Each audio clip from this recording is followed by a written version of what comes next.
సమీక్ష చేస్తున్నట్టు కూడా తెలుస్తుంది. Okay, thank you Gopi for the updates.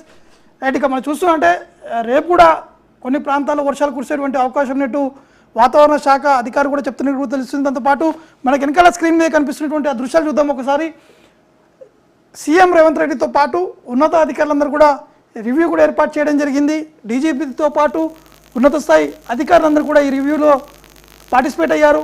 హైదరాబాద్లో ఉన్నటువంటి పరిస్థితులు కాకుండా రాష్ట్ర వ్యాప్తంగా ఉన్నటువంటి పరిణామాలు, కురుస్తున్నటువంటి వర్షాల నేపథ్యంలో అక్కడ ఉన్నటువంటి స్థానికులు పడుతున్నటువంటి ఇబ్బందులు కావచ్చు, ఎటువంటి అంశాలపై కూడా ఖచ్చితంగా ఫోకస్ పెట్టాలి, ఎవరికి ఎటువంటి ఇబ్బందులు తలెత్తకుండా మాత్రం కట్టుదిట్టమైనటువంటి ఏర్పాట్లు కూడా చేపట్టాలని చెప్పేసి రేవంత్ రెడ్డి అధికారులు కూడా ఆదేశాలు కూడా జారీ చేయడం జరిగింది.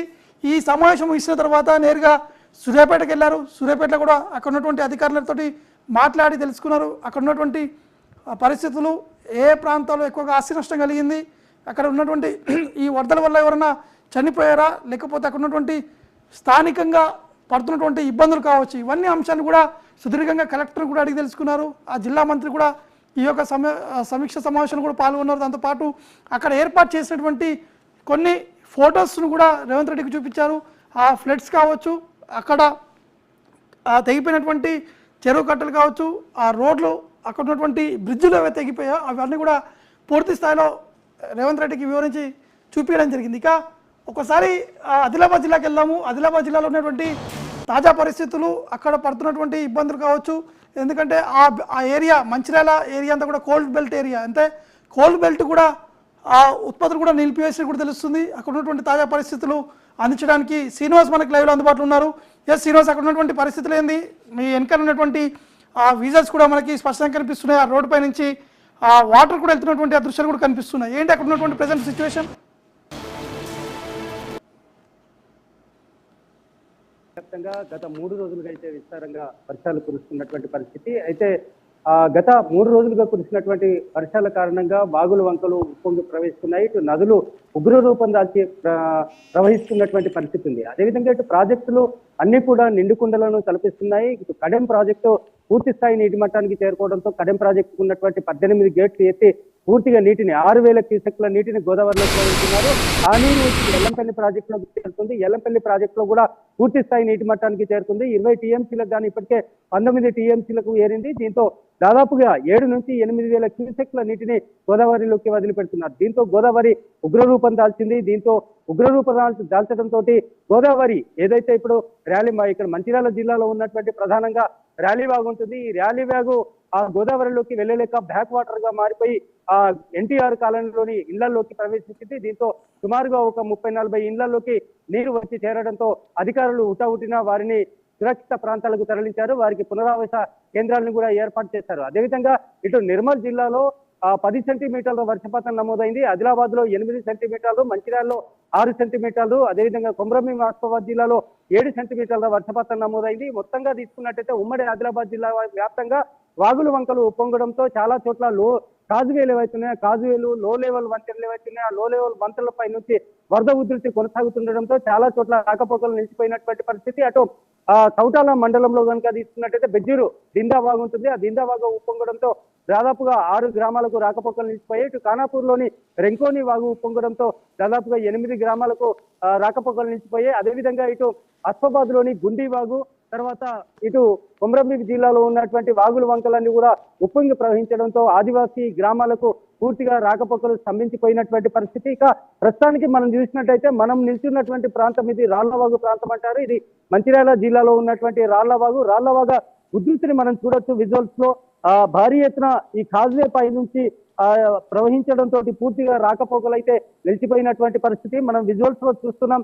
అంటే దాదాపుగా ఎక్కడికక్కడ పూర్తిగా ఈ వాగుల వంకలు ఉప్పొంగడంతో పాటు ఈ నదులు ఉగ్రరూపం దాల్చడంతో ఆ బ్యాక్ వాటర్ రావటం, కొంత నీట మునగటం, అదేవిధంగా ఆ పంటలు కూడా ఇప్పుడు ప్రాణహిత నది ఉప్పొంగుతుంది అటువైపు, మరోవైపు అటు పెనుగంగ నది ఉప్పొంగుదం, మరోవైపు ఇటు గోదావరి పరవళ్ళు తొక్కి గోదావరి నదులు, ఈ 3 నదులు పరవళ్ళు తొక్కడంతో దాంతో పాటు బ్యాక్ వాటర్ ఏదైతుందో బ్యాక్ వాటర్ అంతా కూడా పంట పొలాల్లోకి చేరి పంట పొలాలు నష్టపోయినటువంటి పరిస్థితి.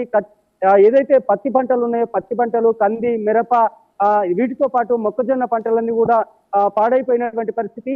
ఈ పంటలు పాడైనటువంటి నేపథ్యంలో రైతులంతా కూడా లబోదిబోమంటున్నటువంటి పరిస్థితి ఉంది. ఎందుకంటే ఇప్పటికే చాలా అప్పులు చేసి పంటలు పండించాము, మళ్ళీ ఈ వర్షాలు ఏవైతే ఉన్నాయో వర్షాలు తమను మరింత నష్టాల్లోకి నెట్టేయని చెప్పేసి రైతులు ఆవేదన వ్యక్తం చేస్తున్నటువంటి పరిస్థితి ఉంది. అయితే పంట నష్టపోయినటువంటి ఏదైతే ప్రదేశం పొలాలు ఉన్నాయో ఆ పొలాలను ఇటు ఆదిలాబాద్ ఎమ్మెల్యే పాయల్ శంకర్ తో పాటు ఇటు చెన్నూరు ఎమ్మెల్యే వివేక్, అదేవిధంగా ఇటు మాజీ ఎమ్మెల్సీ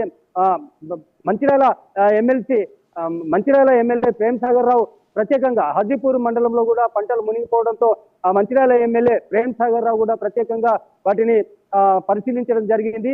పరిశీలించి రైతులకు ధైర్యం చెప్తున్నారు. అదేవిధంగా అటు బెజ్జూరు కావచ్చు, ఇటు కోటపల్లి, వేమనపల్లి, నీలువాయి మండలాల్లో కూడా పూర్తిగా పంట నష్టపోయినటువంటి పరిస్థితి. బ్యాక్ వాటర్ ఏదైతే ప్రాణహిత రివర్ ఉందో ఆ ప్రాణహిత రివర్ బ్యాక్ వాటర్ రావటం వల్ల పంట పొలాల్లోకి చేరి పంటలు పూర్తిగా నీటి మట్టమైనటువంటి పరిస్థితి కూడా ఉంది. అంటే ఓవరాల్ గా తీసుకున్నట్టయితే అదేవిధంగా ఇటు చెన్నూరు నియోజకవర్గంలోని పలు కాలనీల్లో కొంతవరకు నీరు రావడం జరిగింది. అదేవిధంగా ఇటు తిర్యాని మండలంలో ఉన్నటువంటి ఒంటిమామిడి గ్రామంలోకి అర్ధరాత్రి నీరు రావడంతో వారంతా నిరాశ్రయులైనటువంటి పరిస్థితి.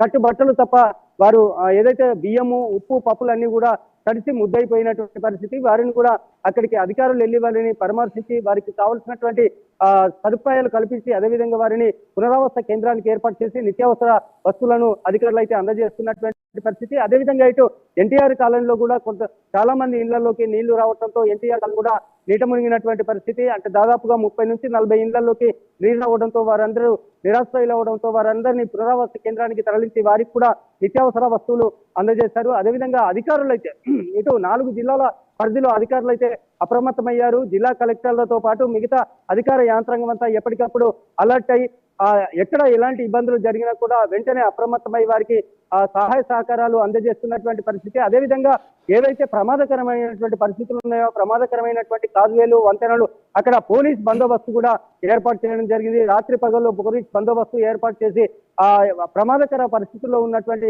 నేపథ్యంలో వాగులు వంకలు దాటకుండా ప్రజల్ని నిలుపుదల చేస్తున్నటువంటి పరిస్థితి కూడా ఉంది. అయితే ప్రస్తుతానికి ఉమ్మడి ఆదిలాబాద్ వరకు కనుక తీసుకున్నట్టయితే ఎక్కడ కూడా ఎలాంటి చెప్పుకోదగ్గ ప్రమాదం అయితే జరగలేదు. కేవలం రాకపోకలు మాత్రం నిలిచిపోయినటువంటి పరిస్థితి. పంటలు మాత్రం ఏదైతే గోదావరి, ప్రాణహిత, పెనుగంగ నదులు ఉగ్రరూపం దాల్చడంతో దాదాపుగా వేలాది ఎకరాల్లో పంట నష్టపోయినటువంటి పరిస్థితి మాత్రం ఉంది. అయితే ఉదయం వరకు వర్షం ఏకదాటిగా కురిసినప్పటికీ ఉదయం నుంచి ఇప్పటి వరకు మాత్రం వర్షం తగ్గుముఖం పట్టింది. దీంతో కొంత ఏదైతే వరద కొద్దిగా తగ్గుముఖం అయితే పట్టినటువంటి పరిస్థితి ఉంది. నవీన్, ఆ ఏరియా అంతా కూడా కోల్ బెల్ట్ ఏరియా. ఆ కోల్ బెల్ట్ లో బొగ్గు ఉత్పత్తి కూడా నిలిచిపోయినట్టు కూడా తెలుస్తుంది. అంటే ఎన్నోల పాటు నిలిపివేశారు. అధికారులు ఏమంటున్నారు? అక్కడ ఉన్నటువంటి కోల్ బెల్ట్ లో ఉన్నటువంటి అధికారులు ఏమంటున్నారు? ఎస్ నవీన్, అయితే దీంతో పాటు ఇటు ప్రధానంగా తీసుకున్నట్టయితే ఉమ్మడి ఆదిలాబాద్ జిల్లాలో సుమారుగా ఓపెన్ కాస్ట్ గనులు 5 ఓపెన్ కాస్ట్ గనులు ఉంటాయి. ఈ ఓపెన్ కాస్ట్ గనులలో పూర్తిగా గత 3 రోజులుగా వర్షం కురవడంతో ఓపెన్ కాస్ట్ గనులన్నీ కూడా బురదమయంగా మారి ఈ ఓవర్ కారణాల వల్ల వరద నీరు ఓపెన్ కాస్ట్ లో చేరిపోవటం వల్ల బొగ్గు వెలికితీతకైతే ఆటంకం ఏర్పడింది. కాబట్టి అక్కడ ఈ 5 ఓపెన్ కాస్ట్ గనులు ఏవైతే ఉన్నాయో ఓపెన్ కాస్ట్ గనుల్లో పూర్తిగా బొగ్గు ఉత్పత్తి అయితే గత 3 రోజులుగా నిలిచిపోయింది. రోజుకు 30,000 టన్నుల బొగ్గు ఉత్పత్తి నిలిచిపోయి సింగరేణి సంస్థకు దాదాపుగా ఒక 10 నుంచి 15 కోట్ల రూపాయల మేరకు అన్నారు. అయితే దాదాపుగా వర్షాలు ఎప్పటికప్పుడు ఈ యొక్క వర్షం తగ్గగానే మళ్ళీ బొగ్గు ఉత్పత్తిని పునరుత్పత్తి చేస్తామని చెప్పేసి అధికారులు చెప్తున్నారు. అయితే ఇప్పటికే సంస్థకైతే భారీ నష్టం జరిగింది. ఈ వర్షాల వల్ల దాదాపుగా కోట్ల రూపాయల మేరకు అయితే నష్టం జరిగింది. ఈ నష్టాన్ని పూడ్చేందుకు కొద్దిగా ఇబ్బంది, మళ్ళీ టార్గెట్స్ పెట్టి కార్మికులకు మళ్ళీ ఎక్కువ టార్గెట్స్ ఇచ్చి పూర్తి చేసేటువంటి అవకాశం ఉంది అని చెప్పేసి అయితే అధికారులు చెప్తున్నటువంటి పరిస్థితి. అయితే ఓపెన్ కాస్ట్లలో చూసినట్టయితే ఇప్పటికే దాదాపుగా గత 3 రోజులుగా కురిసినటువంటి భారీ వర్షాల కారణంగా పూర్తిగా నీరు నిలిచిపోవటం వల్ల ఇప్పుడే అయితే పనులు మొదలయ్యేటువంటి అవకాశాలు లేవు. ఇంకా గత 3 రోజులుగా ఇంకా 3-4 రోజులు వర్షాలు పడేటువంటి అవకాశాలు ఉన్నాయి. కాబట్టి అప్పటికప్పుడే బొగ్గు ఉత్పత్తి అయితే వెలికి తీసేటువంటి పరిస్థితులు అయితే లేవని చెప్తున్నారు. Okay, thank you Srinivas for the updates.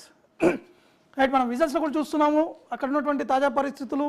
అక్కడ ఉన్నటువంటి ఆ కడెం ప్రాజెక్ట్ కావచ్చు, ఎస్ఆర్ఎస్పి ప్రాజెక్ట్ కావచ్చు, ఇంకా అనేక ప్రాజెక్టులు ఏదైతే నిజామాబాద్ జిల్లాలో ఉన్నటువంటి ప్రాజెక్టులు, ఆదిలాబాద్ జిల్లాలో ఉన్నటువంటి ప్రాజెక్టుతో పాటు అనేక ప్రాజెక్టులు కూడా నిండుకుండలో మారినటువంటి ఆ దృశ్యాలు కూడా మనం చూస్తున్నాము. గేట్లు కూడా తెరిచినటువంటి ఆ దృశ్యాలు కనిపిస్తున్నాయి.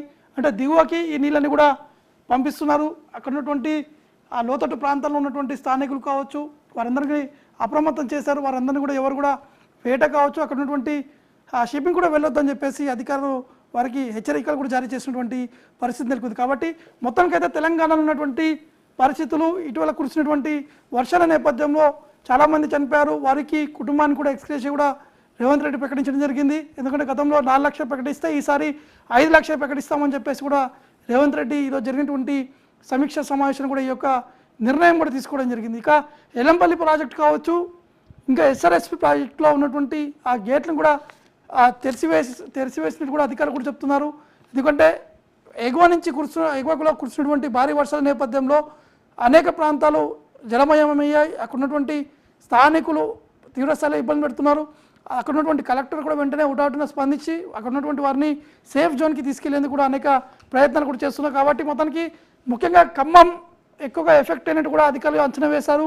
ఈ యొక్క రిపోర్ట్ని కూడా పూర్తి స్థాయిలో ఈ 2 రోజుల పాటు జరిగినటువంటి ఈ యొక్క రివ్యూ కావచ్చు, ఆ పంట నష్టం కావచ్చు, ఆస్తి నష్టంతో పాటు చనిపోయినటువంటి వారు ఎంతమంది ఉన్నారనే అంశాలపై కూడా రేవంత్ రెడ్డి ఈ యొక్క రివ్యూలో కూడా అడిగి తెలుసుకున్నారు. ఇవంతా కూడా డీటెయిల్ రిపోర్ట్ని కేంద్రానికి పంపించేటువంటి అవకాశం ఉన్నాయి. కేంద్రం నుంచి ఈ ఫ్లడ్స్ ఏదైతుందో ఆ సాయం కూడా కోరేటువంటి అవకాశాలు మాత్రం కనిపిస్తుంది. రైట్, ఇక మిగతా అన్ని ప్రాంతాల్లో కూడా మా ప్రతినిధులు సిద్ధంగా ఉన్నారు. ఎప్పటికప్పుడు సమాచారం అందించడానికి గ్రౌండ్ నుంచి కూడా మా ప్రతినిధులందరూ కూడా సిద్ధంగా ఉన్నారు.